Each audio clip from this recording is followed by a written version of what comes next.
Hey, everybody, welcome back to another episode of the Holistic Man Podcast, Ordinary Men, Extraordinary Gifts. Today's guest is not just any brother. This is another brother from another mother whose life sits at the intersectionality of care, culture, and calling. He is the COO and founder of DeMarcus Signature Experience. He is assistant director of resident life at George Mason University and a PhD student in higher education in GMU's College of Education and Human Development. He's a two-time HBCU alum. He's a nationally, y'all, not, he's about to be globally, but he's nationally recognized scholar practitioner with over 18 years of experience across HBCUs, PWIs, MSIs, and flagship institutions. He's also a husband, a father of two black sons, and the proud father of one heavenly daughter, a reality that deeply shapes how he thinks about legacy, leadership, and love. He's known for humanizing institutional culture. He blends scholarship, strategy, and care to advance equity-driven leadership, professional wellness, and identity-conscious engagement. But today we're not talking about titles. We're talking about the man behind the work. I met this man when he was at the University of Virginia working with me. Now he done left UVA. He done left Charlottesville. He done went to George Mason. He done just blown up and done all kind of great things for the Lord. So I just want everybody to welcome to the podcast my brother, DeMarcus Merritt Sr. Thank you, man. Thank you so much. It's a pleasure, a blessing and a pleasure to be here, bro. Like, always good to connect. I miss connecting on grounds and connecting in person, but definitely, when you put the call out, of course, it's just making the time of the day. So, ready to talk and dive into this word and work, man. Yes, sir. Thank you once again, like I said, for being a part. Like I said, we met at UVA, and you were doing big things then in, HRL. And like I said, you have just continued that legacy and that, that work there at George Mason, University. So I'm just glad that you're here to be a part. And I know what you have to share, what you have to pour will be just a phenomenal time. So I really just want to start at the beginning, before the degrees, before the leadership roles, what was your childhood like and what values were instilled in you that shaped you to be the man that you are today? Yeah, well, first of all, man, I appreciate just this spiritual platform that God has gifted you and that is sharing and blessing so many other people, man, and blessing those near and far.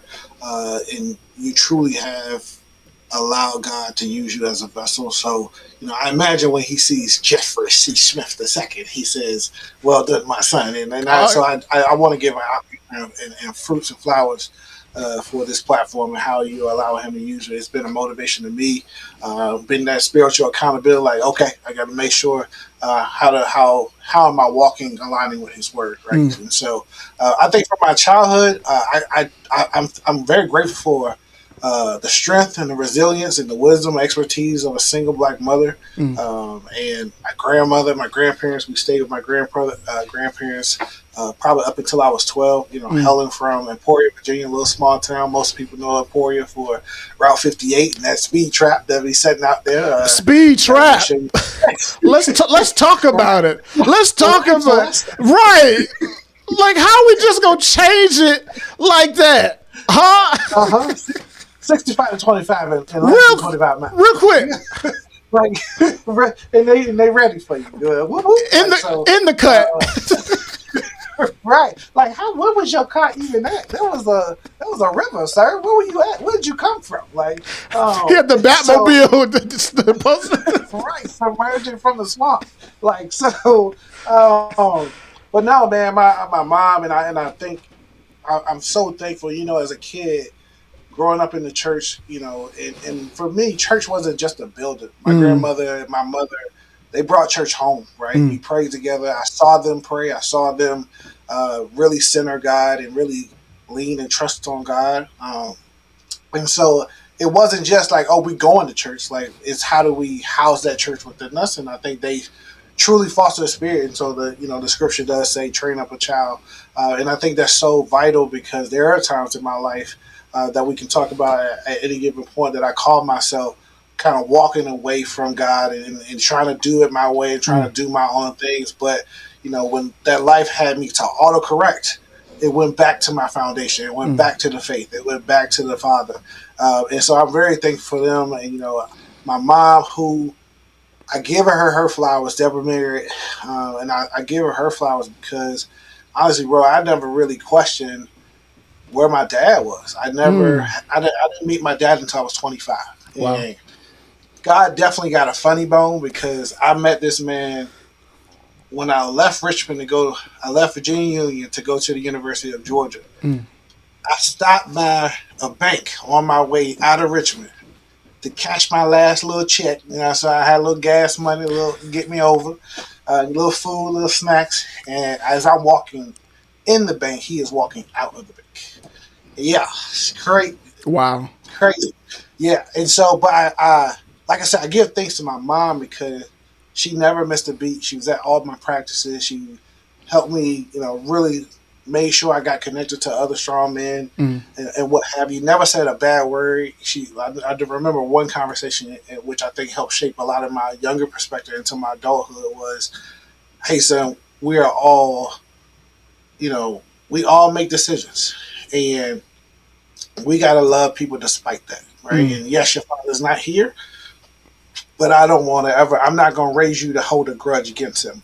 And I think that was so instrumental in me learning the art and the exercise of forgiveness. And because like I said, I didn't know, I never carried a heavy bone or anything in my heart against my father. So when I met him for the first time, it wasn't like, man, where you been at? Like that. Now I had some of those subconscious questions that was in my subconscious, but immediately I'm like, I'm gonna appreciate the space we got right here, right now, right? And so, but yeah, man, much respect to them. Unfortunately, we lost my grandmother last year this time, or last January, but she was a strong spirit, funny.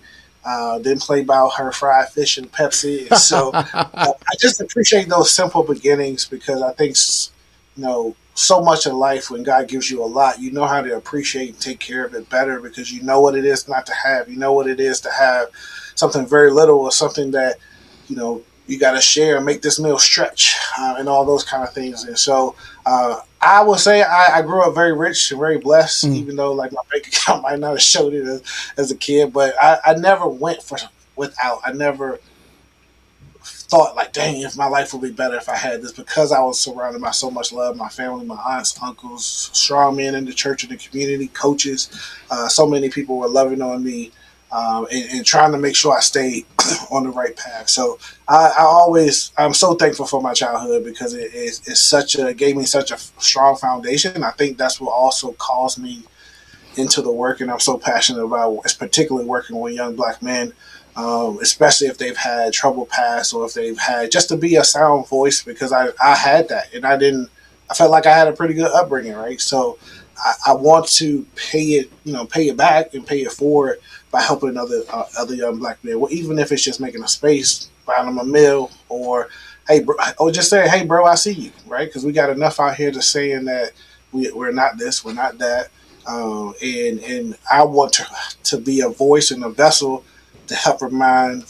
Yes, a lot of people help remind them. A lot of people are going to say a lot of things about you, but stay focused and stay centered on God's voice, right? What does God say about you? And I'm here to remind them that you are God's child. You are everything He said you are, but you got to get to know Him for yourself. And so that's what I'm here to remind them. No, that's so good, man. Just thank you for sharing that. Just about the pillars of your upbringing, the background, and I think it was so powerful that you said, your mom instilled love and forgiveness into you at an early age. And so many of our men, so many of our Black men, because they feel like they're at a loss or a disadvantage because they didn't have their father, they use anger to kind of fill that void and to lash out. But because she put love, and like you still had to deal with your own, Yeah. issues when it came to that, but because the foundation was love and forgiveness, it didn't impact you in the way that has typically, gone about at an early age. And I think that's so powerful, for us as men to remember, is that love and forgiveness is the foundation of everything that we have to live by, and if we don't master those two things, we're going to be in the wilderness for a long time. Right. Right. Yeah. You know what I'm saying? Yeah. And I think just thinking on guys, like, and I didn't get, I will be honest, like, this didn't really get into me, seeded deep into my soil of my spirit until later in my adulthood of, like, truly, they talk about, the Bible talks about you pointing out the plank in somebody else's eye, you're ignoring the one in your own. But it's like, man, God represented so much love. Jesus Christ was so much love. Like, he loved the least of the least. So who am I, with no power, no reign, no sovereignty, am I to choose this person because you made a decision or because of life circumstances or whatever the case may be? Or even if a stranger, who am I to say I don't love you, you don't deserve love? That's not my position, right? When God set the example and the expectation, right, that you are to love as I have loved you. Like, and I know I didn't deserve it, right? And there are things that I know God said do this, and I did the exact opposite, right? So my bad, God. I read that backwards. I had the instructions upside down, so my bad. But like you said, man, that when her is still in that, and it wasn't a lot of vernacular exchange. It was how she lived. Like, her life was not perfect by far, like, or she didn't make all the money in the world and all this kind of thing once she graduated college. I mean, her life, I tell my mom all the time, like, and she's not ashamed of it. She's just so reserved, and she truly is somebody. I said, well, Mom, you sit on the shoulder of Jesus. Like, you love him that much that you are right here on my man's shoulder. Like, you just like your cuddle buddy. Like, you up here truly connected with Christ, because she doesn't want anything to point to her in that it was her will or that it was on her own regard. It all has to point back to God. And so even when I talk about coming from a single parent household, she was like, nope, I rebuke that. And I'm like, you rebuke the truth? Like, it was just me and you, man. Nobody else was there. Like, yes, God is all around us, but it was just me and you. I counted 1, 2. I knew my math. Like, and so she's like, you were raised by a village, right? There's so many people leaned in on you. So many people took care of you. And her testimony, man, that I say is so grounding. My mom had me when she was a sophomore in college. Wow. And I told her, statistically, people don't make it out, let alone with a kid, let alone finish with a darn near 4.0. Like, right? So, but she was saying how classmates would watch me while she was in class, or my grandmother would come get me. But people assume it was never well, girl, I don't know what you're gonna do. It was, we got you, right? And so I'm always taking that mentality, I even think God is so beautiful in his plans and his vision. That's why I'm purposed to work on a college campus. Is to carry that story forward, like to find those people who need a lending hand, that need that extra voice. And so it's really like me carrying my mom's legacy forward and carrying her story forward. Because I'm like, Mom, do you realize, like, a young lady, 20 years old with a kid, sophomore, their chances to finish with a degree are very hard, and you did it. And so it's like, so that resilience is built in my DNA, man, just through her story and what she survived. But like I said, you can't, if my mom's life was a movie, it's just gonna say sign Jesus. Like, she don't want no credit. She don't want people to know her name, nothing. The script by Jesus, screenplay with Jesus. It's just like a Medea, but with Jesus. Like, so she just, and I commend that too, because there's nothing she's not gonna do that's gonna point you back to Christ. And so she really, more than being in the Word and teaching me scripture. And, man, now I was in Sunday school, Monday, Sunday, Tuesday, Wednesday. I'm like, ain't it called Sunday school? Why am I at church on Monday? Hmm? Tell me that. I know I'm 7, but I'm bright. I'm brilliant. Right? Why are we at church on Wednesday? Sunday was 3 days ago. So, but those things, man, all of it was seeds, man. All of it was seeds, and now to have my 2 boys, and to be able to, Ash and I grooming them in the church and make and our church, the Life Church DMV here, has completely wrapped themselves around our entire family, which I see the connection between I get it. I get that spiritual responsibility. I get making sure your kids are rooted and have something that's, when the winds. It's not when the winds, if they coming, right? They gonna blow, right? I say God got a strong whisper when He want to have one, right? And but what is going to keep you grounded? What is going to keep you from toppling over and being crushed, and from in spirit or physically? And so having those things growing up instilled in me really have always paid tenfold, because whether in college or in my life professionally, in relationships, having me to navigate, having that discernment being planted in me early has always paid off for me. Wow. Listen, man, you said a whole lot of just wonderful, good gems in there, man. Just ultimately, like, I just love that your mom was so rooted in Christ and so grounded and loved Him, and not just, was able to quote the word. I love what you said, not just hear the word, but she did it, and she lived it out. And, a lot of times we need more of the doing part, so that people actually see the demonstration of what it means to be a disciple, to be a believer in Jesus Christ, because they hear a lot of stuff, we be throwing scriptures out there, you know what I'm saying? And there's, just quoting stuff, just throw them out there like swords, you know what I'm saying? Like like Skittles, Right. But then back, you get a scripture, right? Right. And then we go back to the crib, and ain't no evidence of what we just threw out. You know what I'm saying? Listen, bro, it ain't even back at the crib.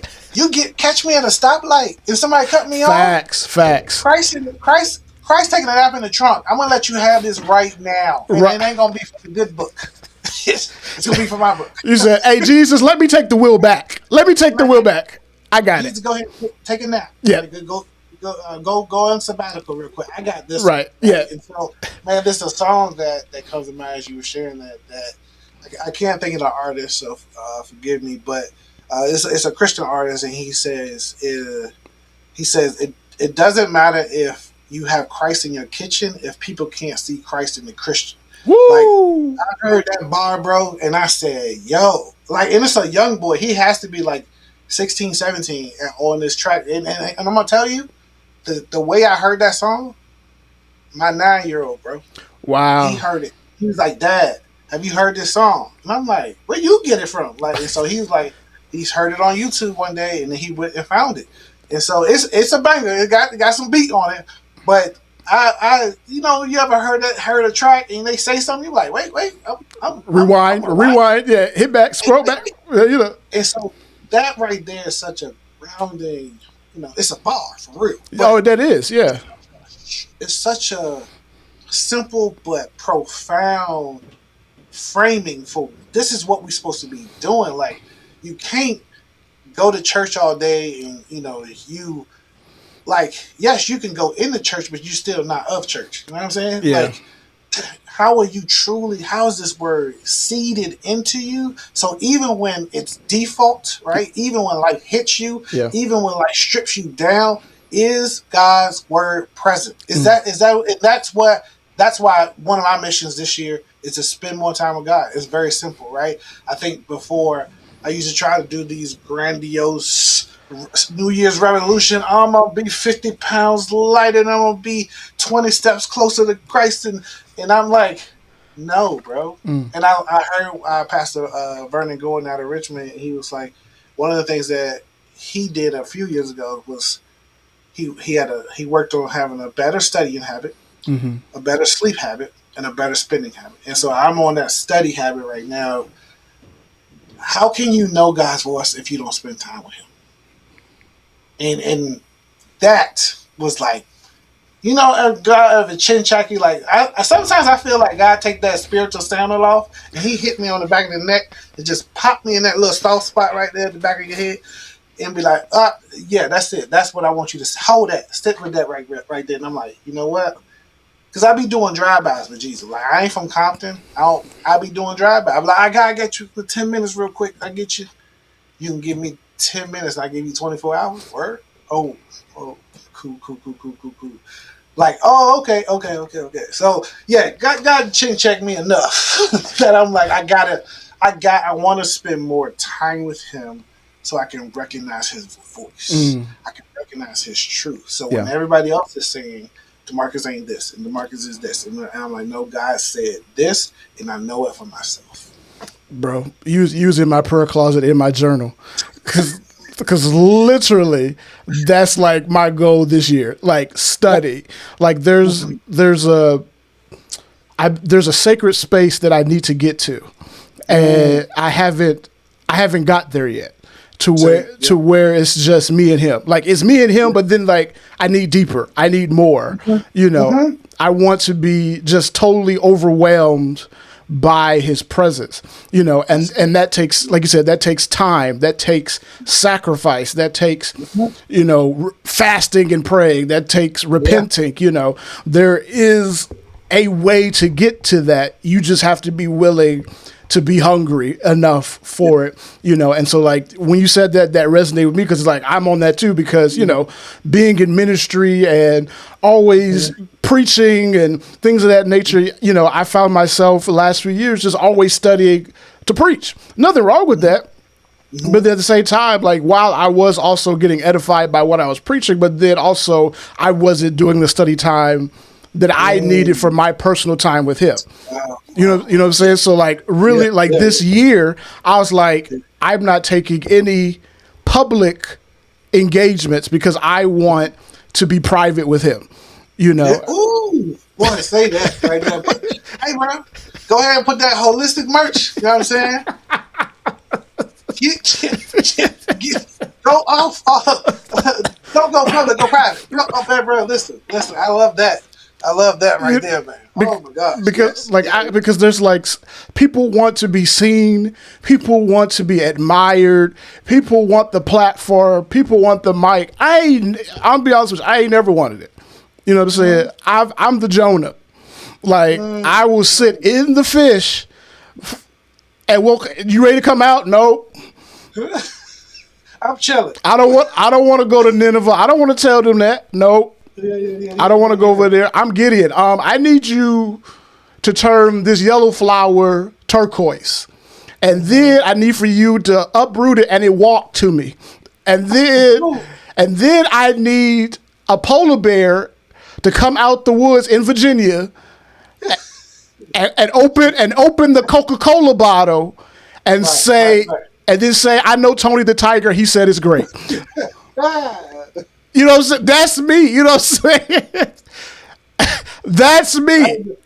Hey, big facts, man. Big facts. Oh no. Oh, that's good, man.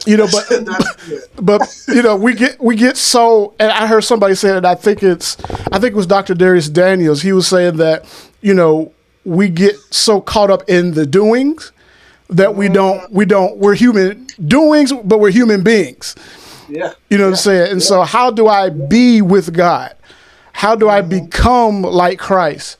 How do I just sit and understand His character and His nature in a way that edifies me and prepares me and propels me to His purpose? You know what I'm saying? Like we chasing so many things, we're not chasing Him. Yeah. Because I heard a preacher say one time, like, you get so caught in trying to get stuff and you abandon the stuff giver. Like, the one who was so intentional and detailed with your life, you're trying to outthink Him. My God. Right? Instead of asking God a question, I'm coming to Him with answers. You know what I'm saying? God, I know better than you. And that's one thing I don't like. I've seen the vein in my mom's neck pop out, right? You know, Kendrick says pop out, you got to pop out and show them. Like, I've seen the vein in her neck as a young child. I remember it vividly of me disobeying a direct instruction she just gave me. And there's a fine line between disappointment and disrespect. Mm. You know when you hit that disrespect line, and I never want to hit that disrespect line with Christ. Like Mm. telling him, I know better than you, man. Like, really? Okay, I've been doing this, right? You know what I'm saying? And so I mean, I think what you shared, man, like get out of the public and get private with him. I think is so profound because it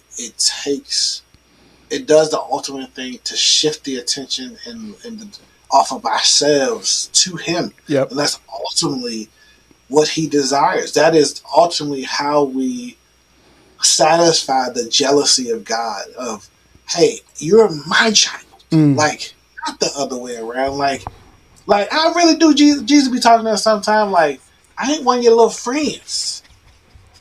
Like put some respect on my name. Like Right. sign Jesus the Birdman, the original.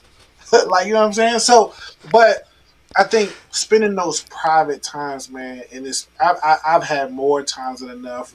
You know, whether professionally or personally, where I've ignored or I've abandoned the instruction of God, and then I find myself, God save me, God save me, God Mm. save me. And I recently heard a pastor say, sometimes God is not going to save you, not because he doesn't love you.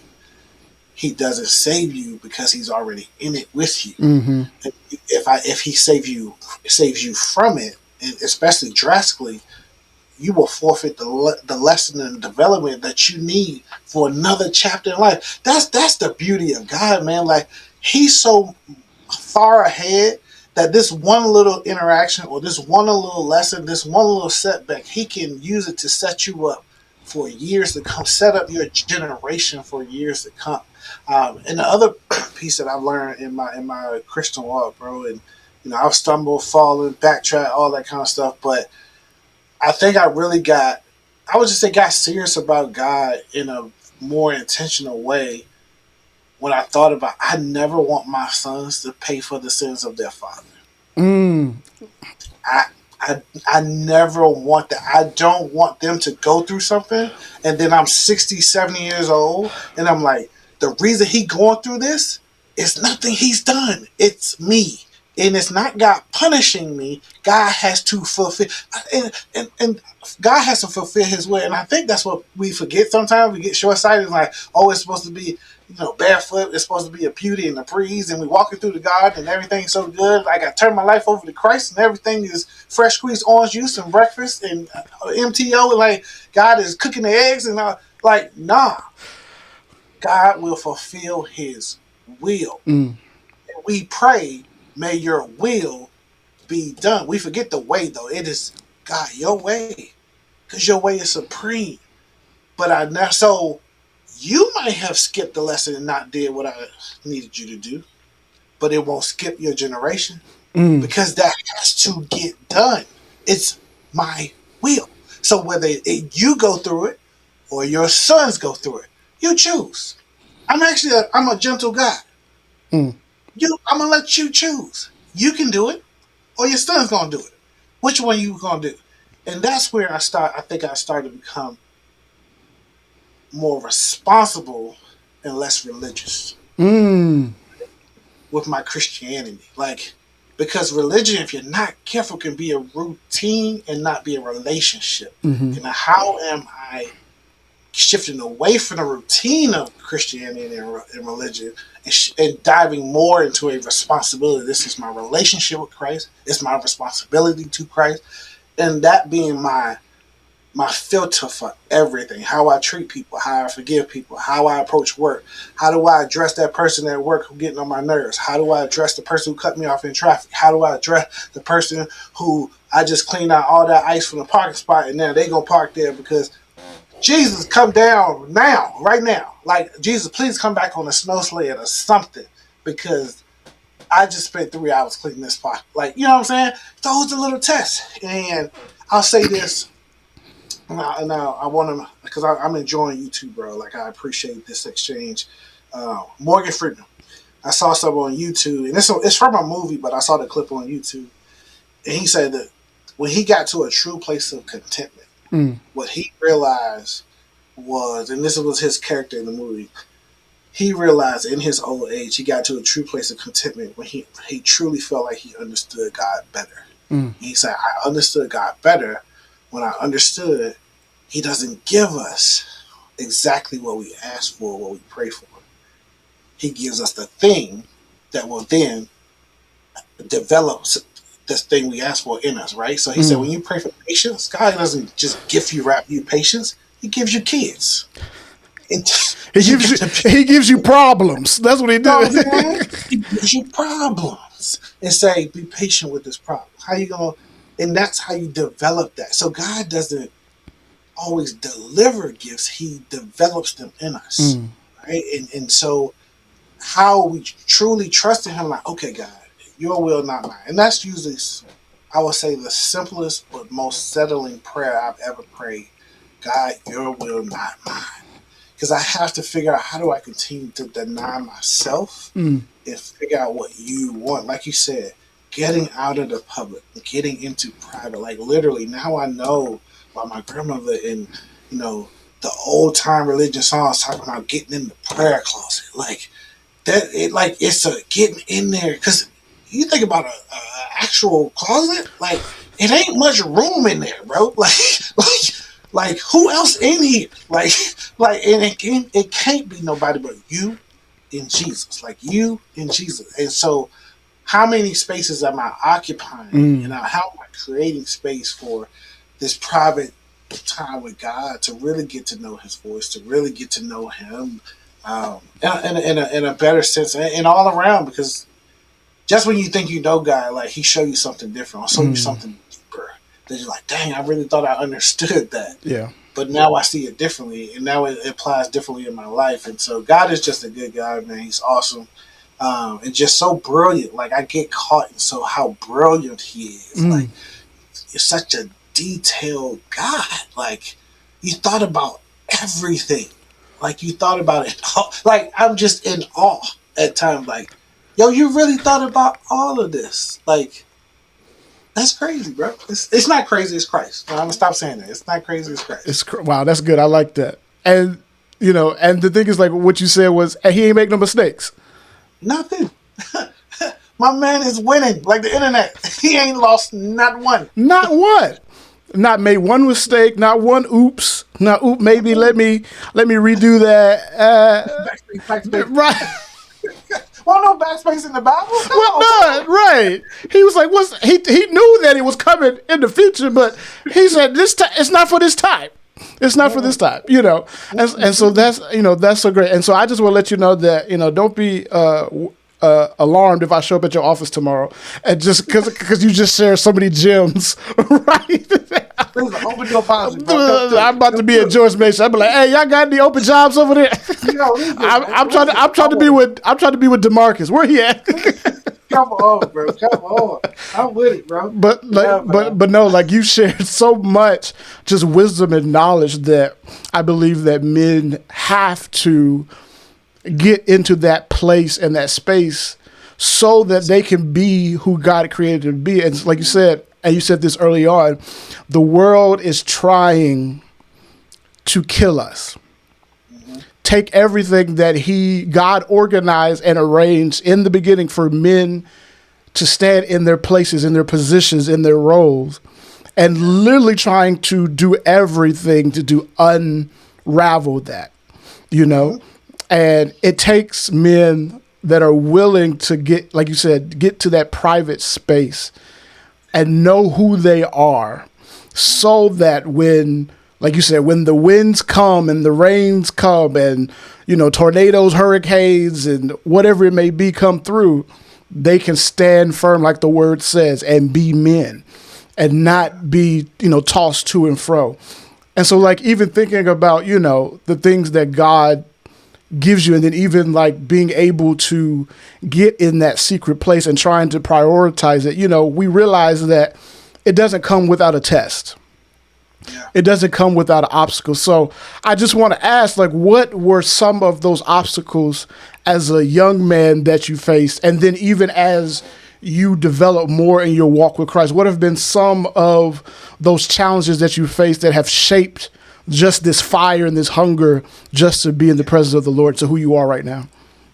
Yeah, man. One of the things that come to mind really is when I got to the University of Georgia. You know, yes, I enjoyed being there. You know, enjoyed the area, being so in a state, kind of building my own community. But what I did realize very early, and I think it kind of goes back to being brought up in the church. Like I said, not just in the church, the building, but church, being in our household, and how my grandmother and mother showed up, and so many in our family.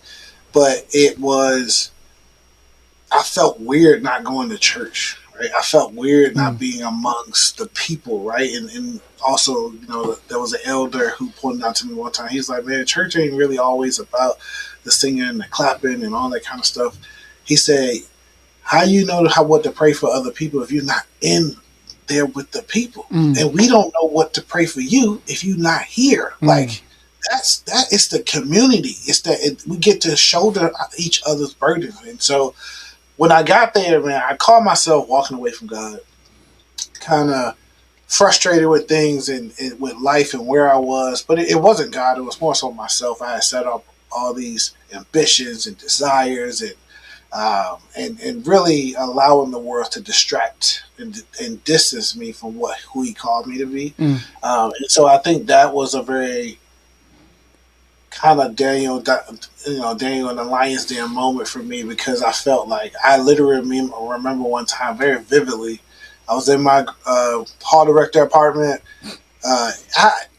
And God will use everything to bring you back to Him. And this day, God used a Sallie Mae bill to bring me back to Him. And I got a bill in the mail from Sallie Mae and now I was blessed to have grad school paid for, so it was undergrad loans.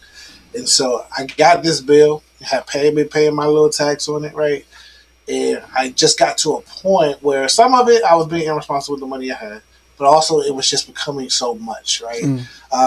And I was angry at God. I was probably saying words I shouldn't be saying to God, like, God, where are you? You've abandoned me, da, da, da. And I got this bill in the mail, and I just felt like it was a boulder on me. And bro, before I knew, I was in the middle of my living room crying. It was, I mean, I had seen this bill before. It was like a second notice. But it was something, I don't know if they use different font, text, Sanskrit, or what they use, but it just hit me different. And I'm in the floor like, Lord, why are you burdening me like this? What? And He realized, he reminded me that, A, I'm still with you. I never left you. I've heard someone say before, if you're ever wondering where God is, the real question is, where are you? Because you probably left Him than Him leaving you. So check the spot you left Him last. He's probably still standing there, right? And so in that moment when I kind of felt like I had did everything, daring, staying out late, not going to church, my crowd wasn't bad or suspicious, but crowds in the company you keep don't always have to be violent or like making you make bad choices, but they can be excuses to separate you from where you should be. And on Sundays, Wednesdays, I should have been in Bible study. Sundays, I should have been volunteering in church. I knew better, right? But I wasn't showing that. And I was kind of, like I said, I was doing my own thing. And like, oh, I'm out in Georgia. I'm living my life. I'm in Atlanta. Da da da. And yeah, I'm life is great, right? And I just went through so much of, but God, I want more. He's like, I kept telling you, you chasing all this stuff, you chasing status, you chasing position, you chasing the bag. It's not going to satisfy the hunger that I put in you. So if I put the hunger in you, I'm the only one that can satisfy it. So you have to come back through me. And so I think in that lesson, I called myself walking away from God, walking away from the church. But it felt like once I got back in the church, God was such a loving and gracious God. He didn't keep record. He didn't keep count. He was like, welcome home, son. And he wrapped me around with elders. He gave me people on the job that, you know, really just growing my confidence to talk about Christ in public spaces. Mm. And that start to, oh, you know about, oh, you talking, ain't he good? And like those things, like we joke and we laugh and we connect, but they are meant to bring us Mm. together and knit us together and to point out, oh, you rock with Christ too? Oh, Yeah. okay, you rock. And I know, even if I just see you from afar, oh, I'm not here by myself. Right. Oh, this is another person who's chasing, pursuing God. Like, whether you're a visual or verbal example. And so I think I've had enough times that was one of the times that really it just, I felt God pulling me closer, right? But then also I think what a life thing that really hit me, bro, and brought me down, to really reconcile with who God is, Mm. was in 2014. My partner at the time, we lost our daughter, Mm. and she was almost at full term, and so we went in for a normal checkup, like probably like a couple of months out before due date, and the doctor like came in. You could tell she looked heavy. She looked like there's some results here that I'm not. Mm. We didn't recognize before, and so we ended up losing our daughter. And I think I questioned God. I was like, why? Why would you do this to me? Like, this is Mm. my first child. This, like, why would I've done everything? Well, I ain't gonna say that because we be lying. I did most of what you asked me to do, right? I think I checked. I think I got like an 81% if you check the record, but right. And I was so hurt, Mm. and honestly, as a man, I didn't know what to do with my pain. Mm. And I was like, because I was so, in the public, and no disregard, like, yes, take care of our black women, right? And want to make sure she was okay, want to make sure that, hey, what do you need? What does this look like? Like, we both were at a loss because of the loss. Like, it definitely had an impact on how things showed up. But then I'm like, I haven't read any research, or I don't have any knowledge from OGs to say when you lose your daughter, what do you do with those pain and the emotions? Mm. So all I did was stuff them down until some elders, some friends was like, you got to give it to him, bro. Mm. You keep trying to hide your pain from an all-seeing God. Like, why are you hiding it from him? Give it to him. And I literally like cried out one night and was like, God, I hate that this happened. Like, why did you take my daughter? And just having that honest, raw, real conversation with him, I just felt closer to God. I felt like he took the pain, not immediately because that grief is still a journey, right? But he took it and said, yes, I called her home, but I'm still going to take care of you, right? I'm Mm. still going to be a good father. I'm still going to be what all that you need me to be. And so I really had to learn how to love and trust God differently after that. And so it's not, I tell people, like, I really do think people, they see people get baptized and they see, everybody shouting and joy. And yes, heaven is applauding, right? Heaven is thunderous applause for one saved soul, one lost sheep called home. Mm. But God ain't like your path about to be easy. It's nowhere in the Bible that says that, right? That it's just going, like, my man went through 40 days in the desert. He didn't have to do that. Like, he went through 40 days. So what about your life that you say you're not gonna be without trial or tax, right? Like, you're gonna have to go through things, especially as you said in the very beginning, we're made in the image Mm-hmm. of God. So why would you think this is about to be you walking barefoot on the beach? I ain't never seen that happen. So why would you think that that's going? And so I think over time, man, just different things and lost and on the job, applying for that job that I thought, oh, I got this in the bag, and then get it shut in your face, and you got to learn how to trust God differently, man. That's what we talked about earlier. God is not saying, oh, you just gonna wake up and start trusting me. No, you're gonna be put in situations where you're going to have to choose me. You're gonna say, I still trust His will. And Yeah. some days I didn't, man. I'm gonna be honest. I didn't. I was like, God, this sucks. Adulting is overrated. I hate. Nobody told me I had to pay for all my meals as an adult. That I had to cook for myself.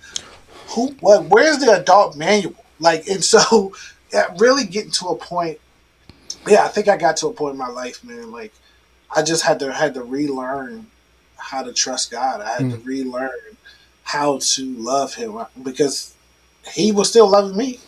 I just didn't like how the love felt or looked at that time and how it was packaged. It's like, I start to even appreciate when He closed that door in my face. Mm. Because yes, God, it hurt. I thought that was mine. You said it was. You said I was gonna have all the desires of my heart. He was like, "Nah, I didn't say that. You actually twisted my words. Stop trying to ghost right for me. I said you can have the desires that I have assigned to you, right?" And so my cousin and I, Andre, and I shoot out prayers to him. Him and his family are in the military, Mm. and so just had a conversation. In our past two conversations we've talked about two things we're focusing on this year. It is about God's assignment. It's being in alignment with God's assignment. Mm. That's what it's about. If it ain't in alignment, it ain't His assignment. And you got to get to a non-prideful place that says, again, your will, not mine. So yes, I want to make the six figures, but God said, if you go to that six figure, A, that can become a God, and I'm a jealous God.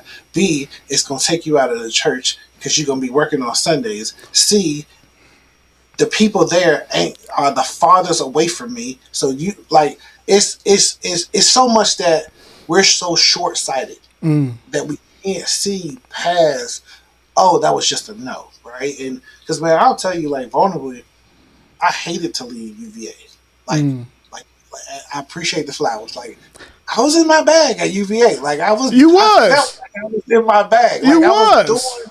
the thing, man. Like connected to great black professionals. I felt like we had real community there. We were just, like the residential side. I'm cool. We cool. Like I got resources. I got money to burn. Like we cool.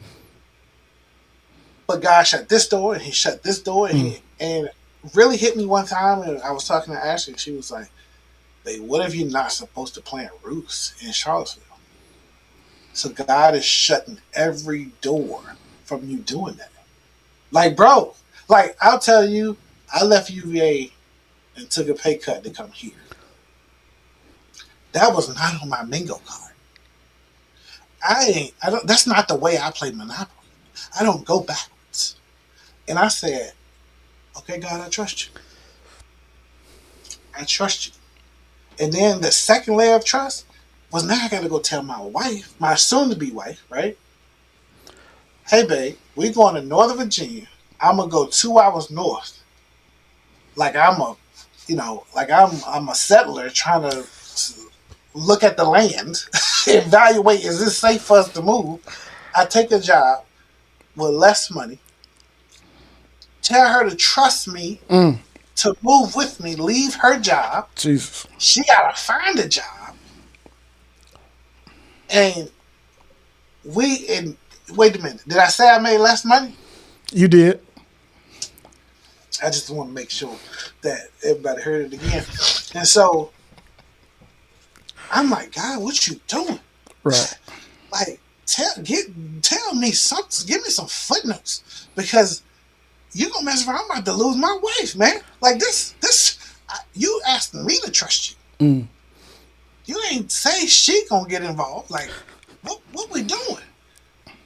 But what I am happy to report, bro, is I'm in a healthy environment. Mm. God made it so for me to go back to school and not have to pay for it. Come on. Whereas UVA said no in grad school, George Mason was like, absolutely, we need you. We gonna do everything to get you in the store, right?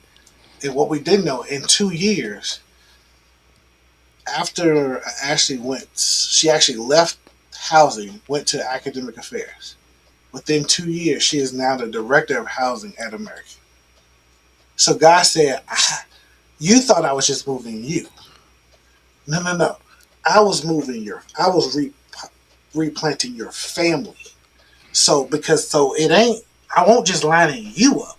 I was lining her up for a job that won't vacant when she moved there, bruh.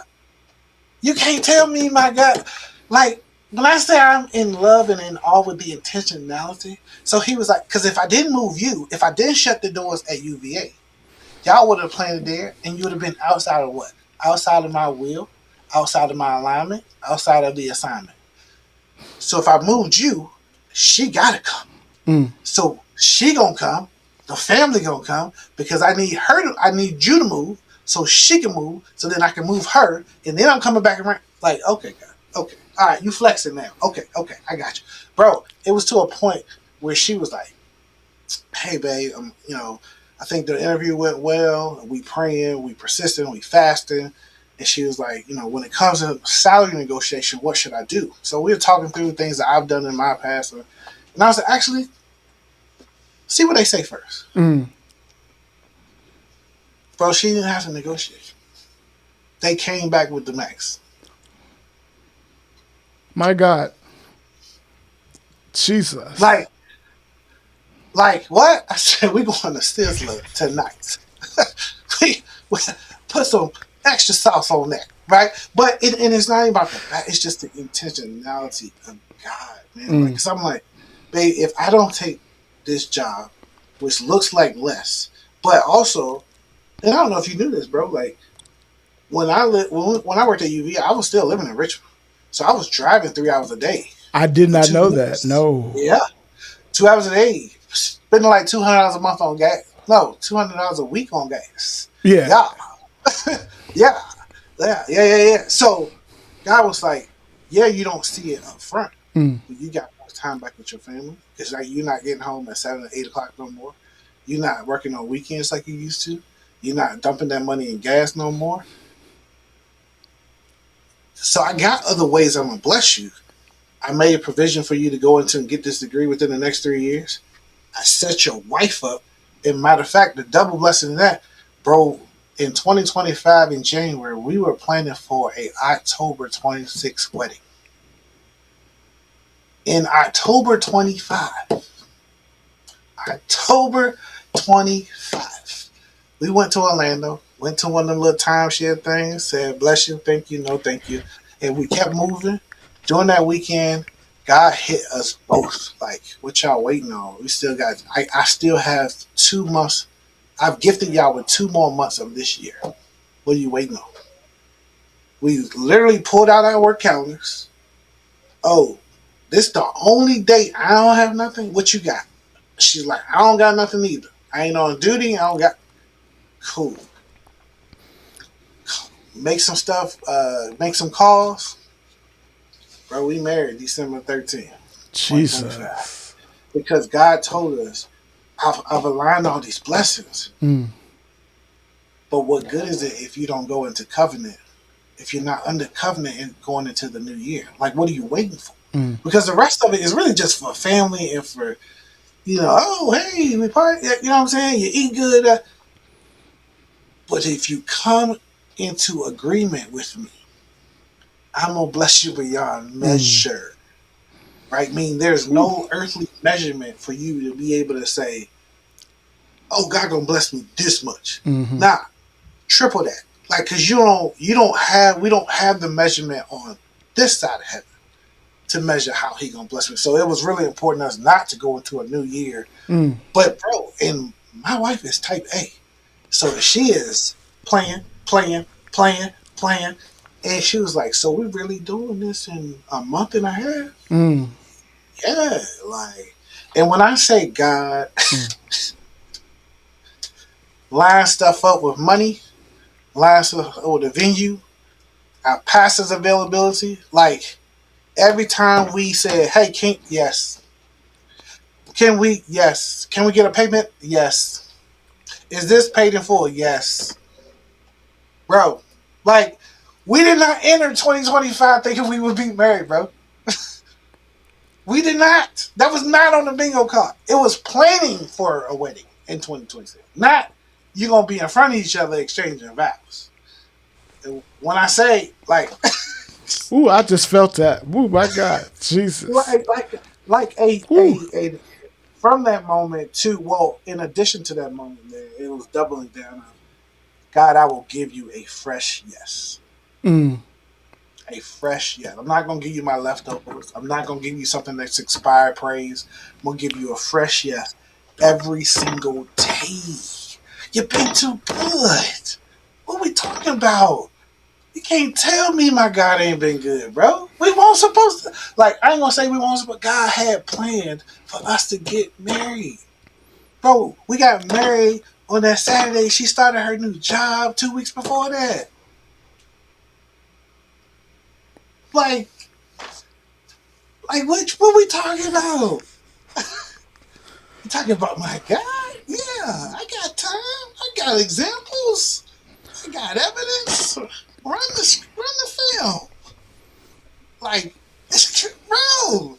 So yeah, like, God, I need you to get up. I need you at 5 a.m. Oh God, 5 Eastern time, because 5 p.m. is a little bit more, Okay, God.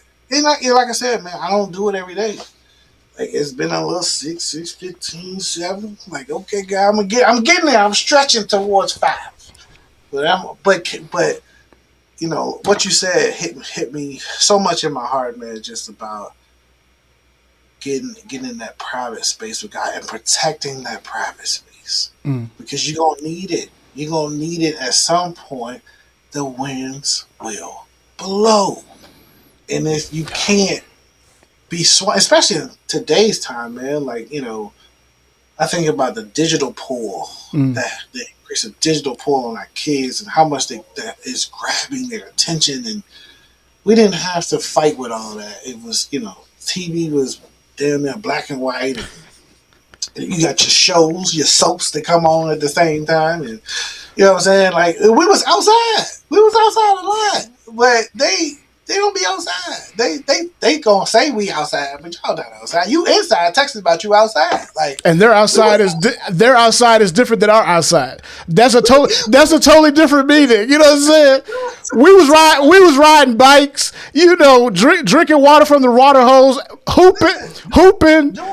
Yeah, no, all day. All day. I was literally sun up to sundown. Like, to the street lights came on. To the street light came on. Yeah, you know what I'm saying? If I think about playing 2 games of basketball, I would get my whole back going out.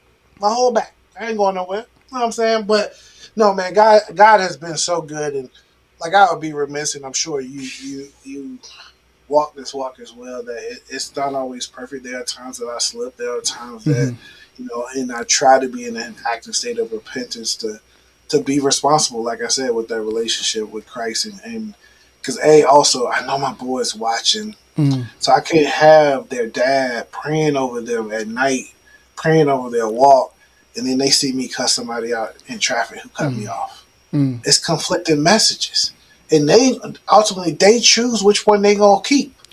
They either gonna keep the message that I prayed over them, or they gonna keep the message that cuss them out, let them go. They cut you off, get them back right there. Like, right. Nah, bro. Like, and so just trying to be more responsible, more attentive. And some of that responsibility too is, I messed up, God.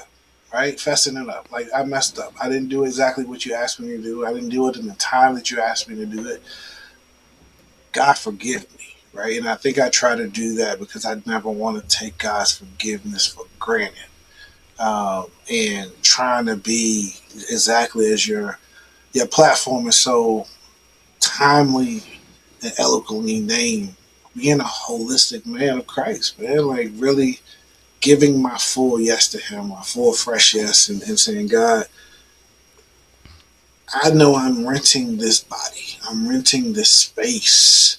So I'm going to pay you through love. I'm going to pay you through my service. I'm going to pay you through how I live. So you can't. I'm looking for that well done. That's it. That's it. I'm looking for the well done. I ain't talking about steak. I'm talking about Christ. Like, I'm looking for the well done, man. Where the well done at? Like, I ain't trying to be on the outside of them gates. Like, no. Sir. I've been on the outside of the club trying to get in. I know how I feel. You looking? What they doing there? Oh, they got Kirk in there. Oh, what? Oh, CC. What up? Somebody let me in. I ain't trying to be outside. No, I want to be outside the gates. Nah, I'm good. So I will do what I need to do on this side. Sir, you done preach. I ain't got no more questions. We about to take an offering. We about to say the benediction because after I know you just said a whole lot after that.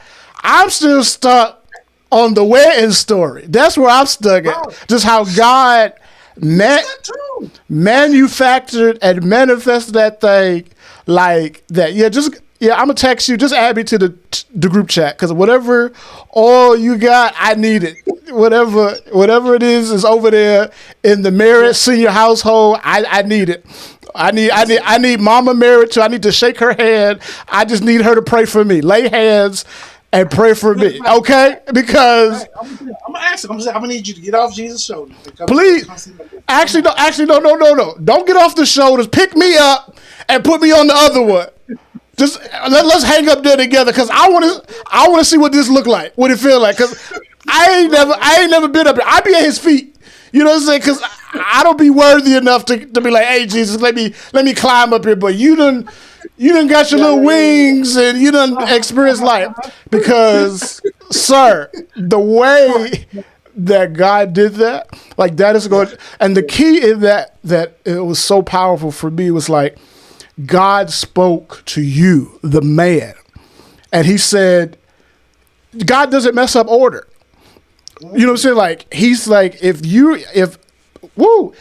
are in place, if you are willing to receive what he has to say, it's going to shift your life in such a dramatic way. Because you could have easily said, heck no. Nah, I'm cool. I'm like, God, you crazy. Right, you wildin'. Go where? For less? You tripping. Man, big, I ain't say that. You did. I just say it loud enough. You did. For God to be like, what you say? He heard it. I'm good. He got perfect hearing though. You know what I'm saying? He knows the whispers of our heart. Like we be like, you're right. And he be like, I heard that.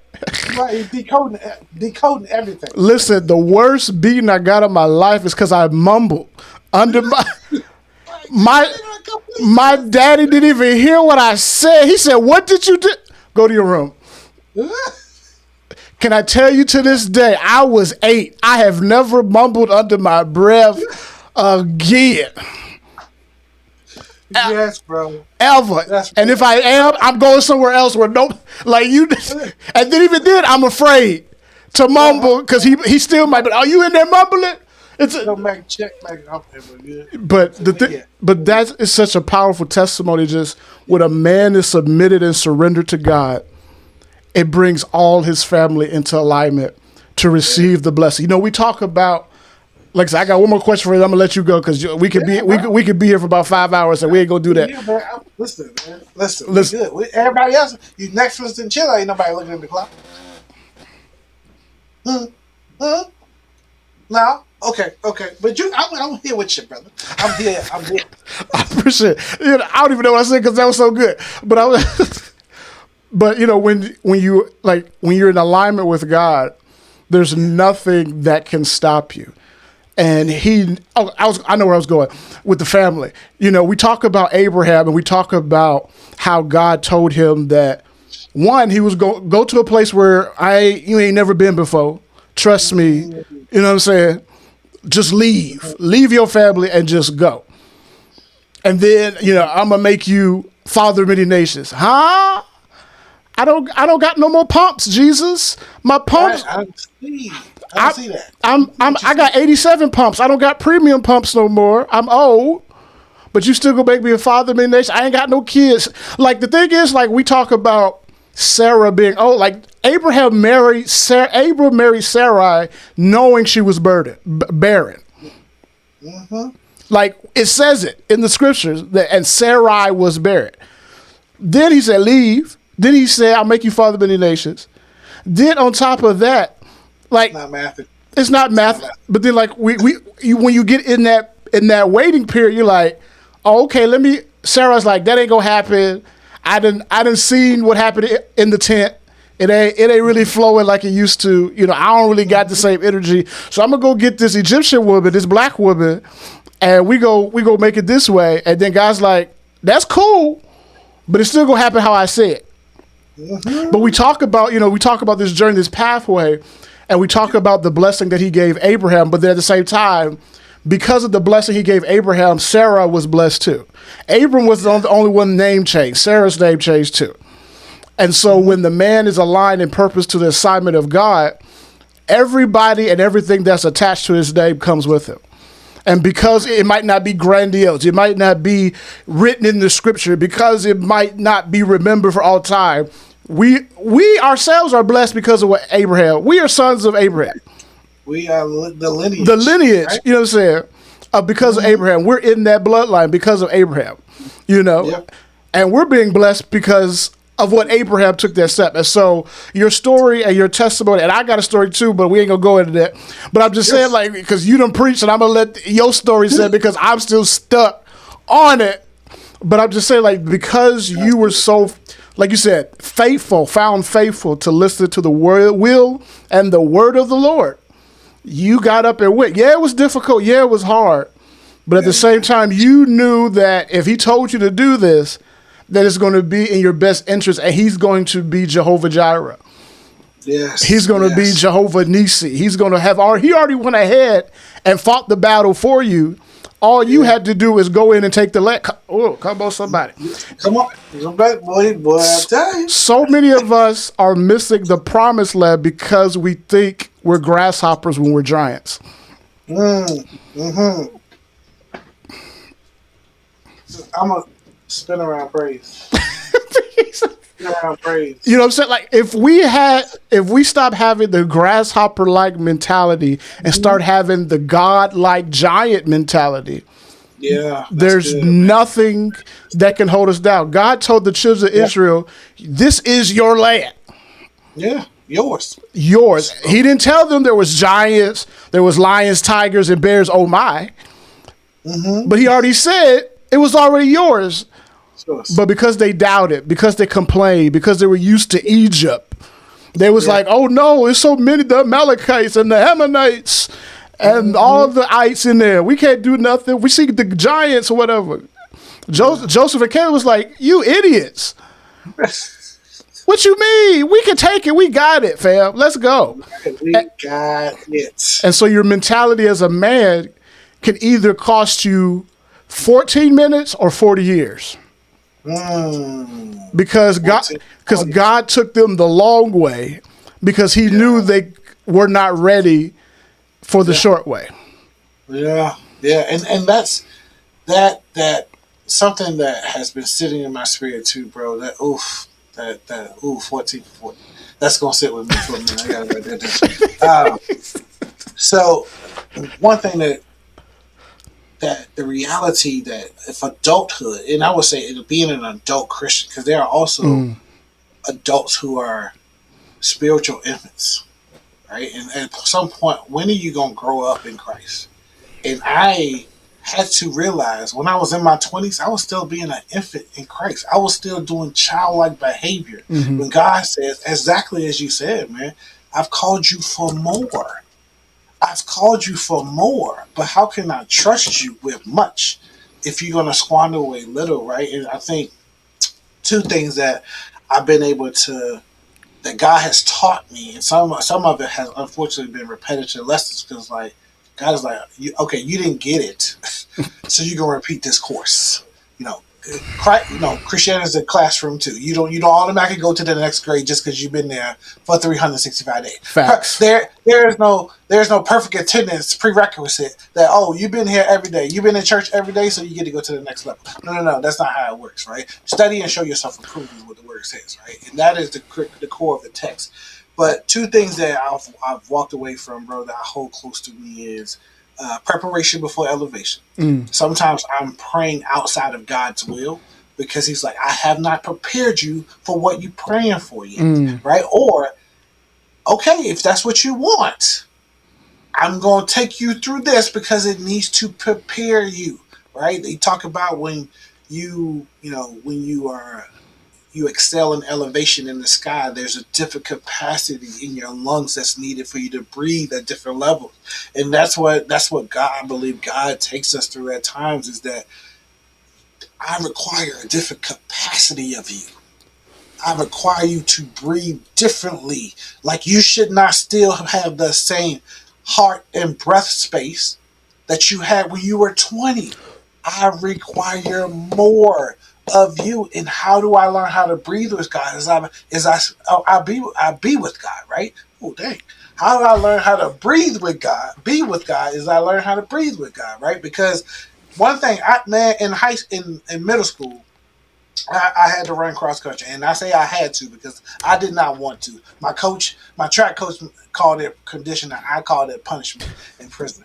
And so, but I asked him one day. I said, "Coach, why are we out here running cross country, man? I'm short distance. I hate this. We running through the woods. We running over roots and stuff. Like, what we doing, man?" And he was like, "It ain't about you placing, son. I'm working on your lung capacity." He said, because what's going to happen is when those people who run 4 minute miles, when you start to figure out what their pace is and keep up with them, you're going to stretch your lung capacity. So you're going to run at a pace that you probably don't think you're equipped for. And I think that happens in our spiritual life too, is that God puts us at a pace to run in a lung capacity. Sometimes we don't think we prepare for it, but who are you to tell God what he believes that is true in you that is not true? Right. And so one of the things, I was talking to a good friend of mine, Pastor Gerard Burns, shout out to him, the Life Church in Northside, Northside of the Life Church. We were talking before, and some guy put something on my heart, man, that still sticks with me to this day. We talked about 3 or 4 years ago. And I don't own credit for none of this. It's God, man. When you get close to God, he will give you these gems. He will give it to you plain. And what he shared with me was, sometimes what we want is on the other side of what God needs. So yes, you want that job, but God says, I need you to get into a life group. Don't worry about that job right now. Because when you do what I need, guess what? Something you can't measure is on the other side of that. But you're so focused, like you said, you're so focused on these grasshopper dreams, right? But you're missing these giant riches that I already signed your name on, that you just got to walk in the way that I want you to walk. And you're so busy walking, no, God, not me. Woe, it's me. Like, and God, like, if you just stand up like I taught you, if you stand up like I gave you 33 years of an example of how to do this thing. Because Jesus is a whole cheat code. There's nothing we have to guess how to do. You want to figure out how to get closer to God? Jesus stepped away. Even on the cross, Christ said, Father. He called out. And sometimes we forget to call out to God, right? Jesus ain't do nothing to deserve what he went through. Like, and God was specific. Let me be honest, bro. God was specific in choosing Christ because it couldn't be me. Or me. Jesus, you want me to die for who? And they sinned for you. Why are we doing this? I got so many questions. So many. That God be like, like before I get out the womb, bro, I got questions, God. You want me to do what? For who? Judas. He in my camp? You got this man he walking with me? All these people in the world, and you picked him to walk with me? Right? But even that scripture hit me differently. God didn't say, I'm going to make things perfect for you. He said, I'm going to make you a table in the midst of your enemies. Because why? Not because in order for God's will to be done, your enemies have to be present. It's another chance for his glory to be witnessed. That your enemy is at the table and they can't do nothing to stop. And you blessing. Because what we forget is Judas was at the table being blessed. Judas was eating. Judas had status. He was an apostle. You know what I'm saying? He was blessed as an enemy. He was close as an enemy. He was cheek to cheek. I gotta preach that. I gotta preach that. Blessed as an enemy. I gotta preach that.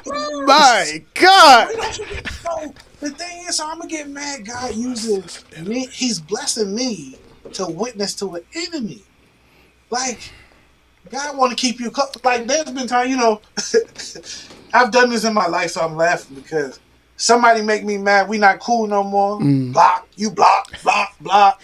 On Instagram, block. Cancel culture. Right, you know what I'm saying? Block.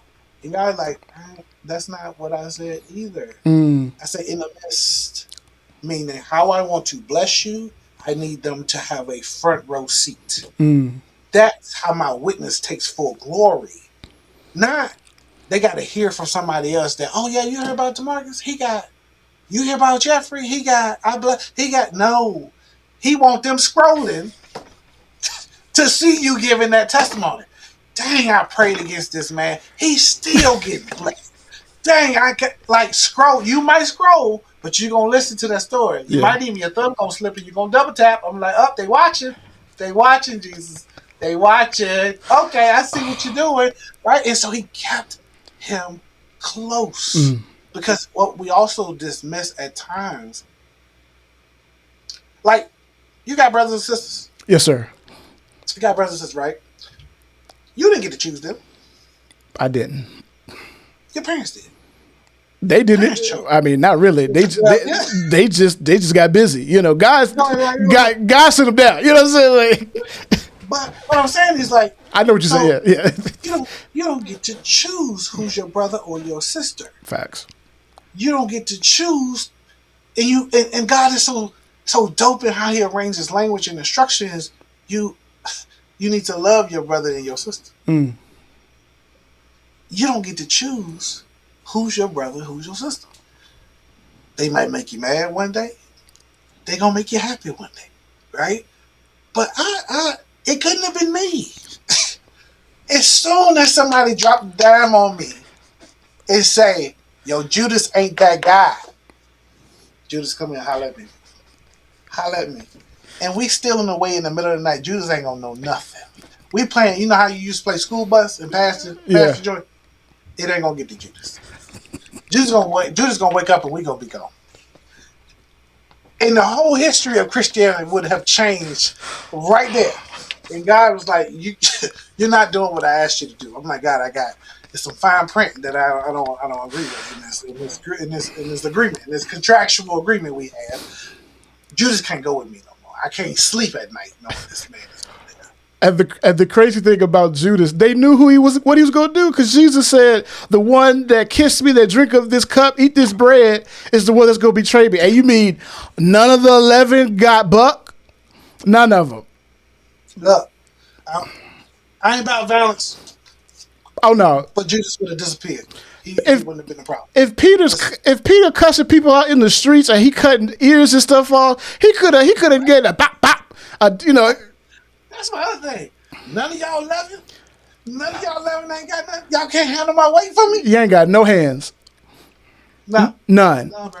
Yeah, man. So it had to be Jesus. It had to be him. Yeah. Because and for him to, I think even us understanding how many times he had to consciously deny himself for God's will. Like, because, and he did it and didn't have to.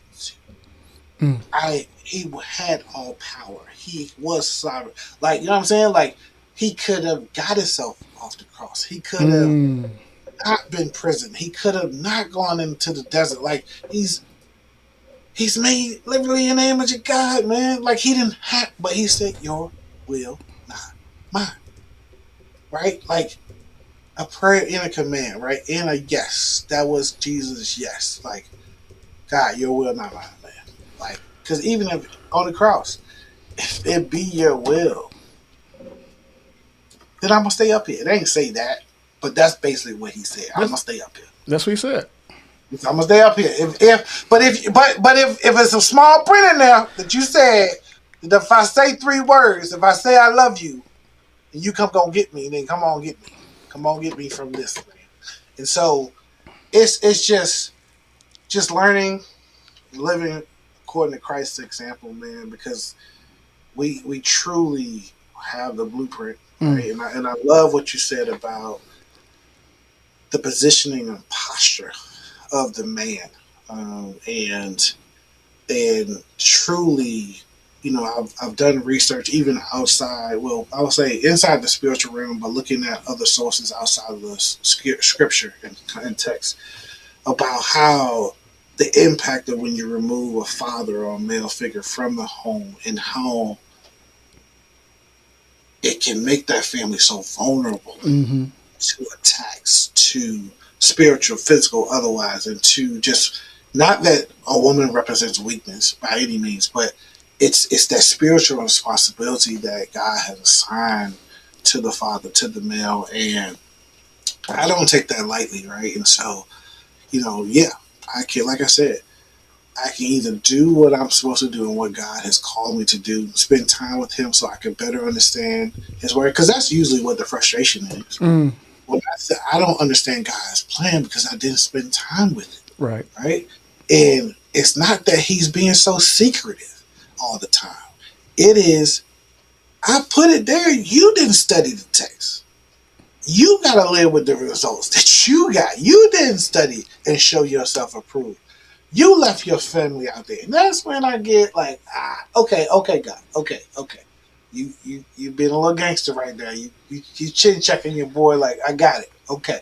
Like when you realize that there are other generations you are responsible for Mm. through your actions and how you live, how you show up at work, in church, in the grocery store, at Walmart, when you are responsible for their legacy in their life, it just there's a different opportunity and weight for you to be able to carry and say, nope, not on my watch. We will, as they said, for me and my house, Mm. we will praise the Lord. Yeah. And so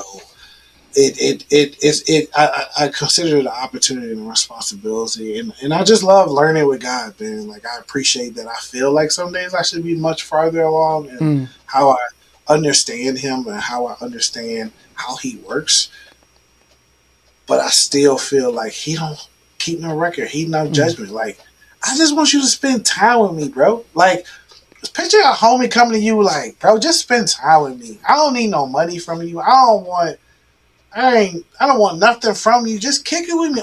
Or what hits me is when your kids say it. Mm-hmm. Daddy, can you spend some time with me? I'm like, Yeah. but when I got all these excuses, well, daddy got to work and daddy got to do this and Mm. daddy got to. I'm like, how often do we take the same approach to God? Mm. I said, I want you to spend time with me. I'm like, but I got to work. I got to. So the thing I blessed you with, you're now using it to replace me. Mm-hmm. I think I might need to take it. I think I need Mm. to challenge it. Because I can't. I'm not going to allow something to take the place of Him. Mm. Like you can't do that. Like it's not going to last like that. Like I don't care how much money you're making or what status you have. Like it's not going to last when they're operating outside of the will of God. Because as we said, we both have agreed, God's will be done. God basically said, I said what I said. It's gonna happen through you or them or him. Like it's gonna happen. But I said what I said. I said what I said, and it's going to come to pass It's come to because pass. His word does not return void. Not at all. Ain't no bad checks over here. Ain't no Not, bad checks. not one bit, bro. Bro. You have just blessed the Not one. pod. This has been amazing. You have just dropped gems and wisdom. The men are going to be blessed. Last question. Yep. When you hear the phrase the holistic man, what does it mean to you? Full yes to God. Mm. Full yes to God, man. Because, and I say to God because it is also an active decree to denounce myself. Mm. That is the biggest thing that I fight is trying to submit my will. Like, yes, I have dreams, desires, ambitions, but sometimes I have to admit those dreams and desires and ambitions have been outside of God's will. It's not to bring Him glory. It's not to bring me closer to Him. It's not to be a fisher of men. It's to serve me. Mm. It's to make me feel better. It's like you mentioned earlier. It's for me to get the applause. It's me to get the affirmation. It's me to get the bigger bag. Like, ain't none of that got to do with God. So if God said I'm gonna take care of all your needs and give you more, then why are you searching for this stuff outside of me if everything you need is in me? So I think that holistic man is just a full, fresh yes to God. And I gotta do that every day. It's like I said, when people get saved and get baptized and turn their life over, it's not paradise, right? It is more of a test, right, than anything, and not that we got to prove ourselves to God, but I mean, the good book does say, "Study and show yourselves approved." Show yourself approved, right? And so, I have to do better and commit to doing better to giving God a full yes, and that's the holistic man. I've done too much to operate outside of God, and I've seen what it does, and it doesn't bring Him glory or will. So I don't want to do it. I want no parts of it. So yeah. Thank you, bro. Listen, man, I need to close and do the benediction because Yeah. this has been so good. But thank you, man. You got me stirred up over here. I'm ready to. I know I'm not preaching this year, but I feel like preaching right through here. Listen, you may not be preaching how you think you are, but your platform alone, bro. Your platform alone speaks, and also how you living is walking the word, bro. Like I felt compelled to share that. Like, preaching is beyond the pulpit, and we need that more than ever now. Just because of, I know everybody was big mad with Drewski and all that thing. I'm like, but hit the holler. You can't. He got to get the material from somewhere. But how are you using your life? And I believe you have been using your life as the pulpit. And God, I pray that God continues to bless in your platform and your purpose and your seeds that are in you in abundant ways. As a father, as an entrepreneur, all the roles that He has called you for. Because this platform, we need this, man. We need healthy, holy reminders of who we are and who we're called to be. And I bless your platform for this, because when you hit me, I was ready to jump on the car that night. I was like, oh, bet. Nah, bet. Like, yeah, bet. When are we doing it? You're like, I'm going to fill out the form, bro. Like, okay, I got you. So yeah, man, you may not be preaching on somebody's Sunday morning or whatever, or how you may be accustomed to. But there also, I believe, how you're living your life is taking the barriers off religion, Christianity, because you are ministering to everybody that comes in contact with you or visually sees you because of how you live your life, man. And that is the ultimate preached word, is a job well done with your life. The life God has trusted you with the life God has invested in you. And so I bless you, bro. Anything I can do, anytime we connect, I'm always down for it, man. Just, you need good, healthy brothers in your life, and I for one appreciate you as someone who I can look up to, who I can look to and say, when I'm falling off the path up, I need to connect with Jeffrey. I need to. What would Jeffrey do? So like what? Thank you for also this accountability to say us to be in community, us to be in counsel with each other, because I got a lot from you as well. About how I need to go forward as a man of God, man. So I appreciate you. Love you too, bro. Yeah, love you, man. Thank you so much for those words, man. They mean a lot. As you said, I'm just trying to be obedient to what God has told me and go to a place where I've never been before, and knowing that He's in control and He is my shepherd. Guess what? Yeah. I don't lack anything. So you don't lack anything. Your family don't lack anything. And so we just keep striving and keep pressing. And guess what? We got new mercies tomorrow. And I'm looking forward to maximizing those mercies tomorrow. So, brother, thank you so much. I appreciate your pour, man. Listen, I'm gonna send you off, and then we go end this thing, all right? Okay. I do want to share one thing, bro. Yes. I forgot. I want to give God public praise in this space right now. Come on. I did get contacted today. You'll see probably some announcements in a couple of days on one of the platforms. So with a cool eye for our housing international organization, I was named the outstanding mid-level professional of the year. Come on.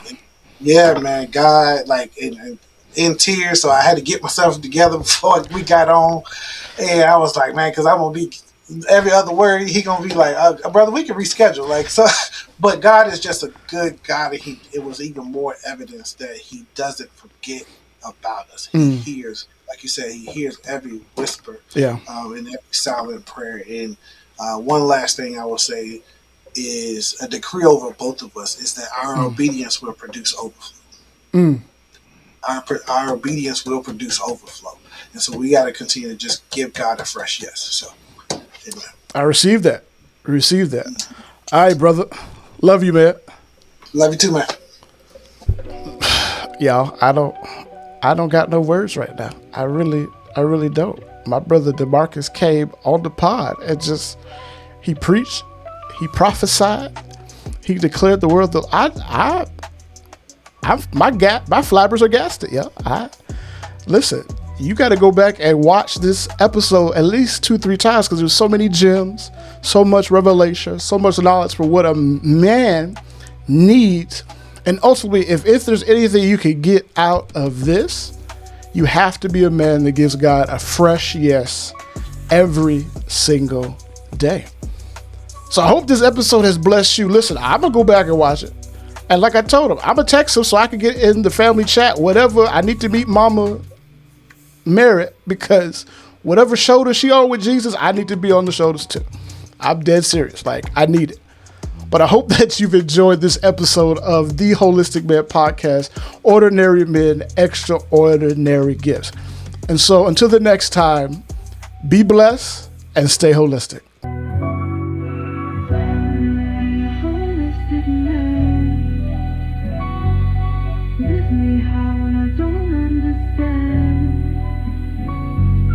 Guide my steps with a gentle hand. God make me a holistic man.